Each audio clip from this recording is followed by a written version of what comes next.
Hello, this is Heather Hoffman, and since it's the season of treat giving and treat packaging, I thought I would show you today a fun way to package up some fun fall treats. I don't know if anyone else likes candy corn or doesn't. It's one of my favorites, but I love that I can find it in a healthier version from Whole Foods. We won't call it healthy, but healthier. And I'm going to use topped off tag dies and sunburst tag layer, and I'm going to color the sunburst tag layer. I'm going to do some ink blending to color coordinate with my candy corn that I already have packaged up in my bitty window bags. And I'm blending on at the bottom bumblebee dye ink to start with, and then along the center I'm going to blend in tangerine dye ink. I'm using Ranger ink blending brushes. You could also use foam or whatever your favorite way to ink blend. I really like these brushes and just how smoothly they blend color and how easily they do. So now that I've blended my color on there, again, I just picked my colors to match the design of the candy corn. Yellow on the bottom, orange in the middle, and white on the top.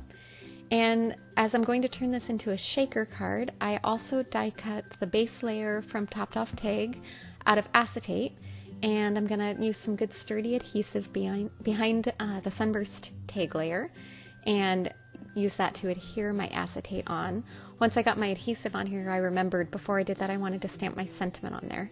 So I'm going to pull out my Misty and my Midnight dye ink, and the sentiment I'm using is from Autumn Blessings. It's kind of just a perfect stamp set for this time of year, and that sentiment fits so perfectly in the center of that sunburst tag layer. So I'm going to line it up there in my Misty, stamp it really quick with my Midnight dye ink, and then I'll proceed on with forming the shaker card. Again, I've already got the adhesive on the back, so now I'm going to add that acetate window that I've die cut. And then I will carefully go around with foam adhesive, and that will provide the space for my shaker filling to move around and be able to be shaken around a bit on the inside. I used some, for the foam, when I get to that, I used some thin strip foam that I have on hand. I forgot as I was doing this video and as I did my second shaker tag for my other treat bag, I did remember that this or any foam adhesive, if you pull off the backing first, it will also bend around. I wouldn't do it at the bottom with the 90-degree corners, but along the top, the gentler corners that you see up there, if you pull off that adhesive, you don't have to cut as many edges. It'll just curve right around that edge and make sure you get a nice tight seal for your shaker filling. So that's kind of a good tip, even if you use normal foam adhesive and trim it down into thinner strips, just pull off that backing and it'll curve and bend right around those edges. It also works really well for round shapes if you're trying to add a foam layer behind a round or oval or any shape with gentle curves or gentle corners. All right, that's the last piece of my foam adhesive around there. So I'm really quickly gonna pull off that backing on all of those now. Again, if you did this the right way, that backing would already be gone.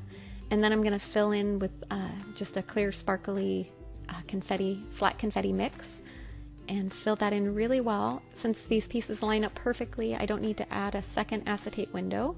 I can just carefully line up my tag and set it right over the top. Press firmly all the way around to make sure it's held in place. And there you have a fun foam shaker to fit on your treat packaging. I adhered that onto my treat bag with a little bit of foam tape just to hold it in place and tied some twine at the top. Thanks so much for coming by. Have a wonderful day.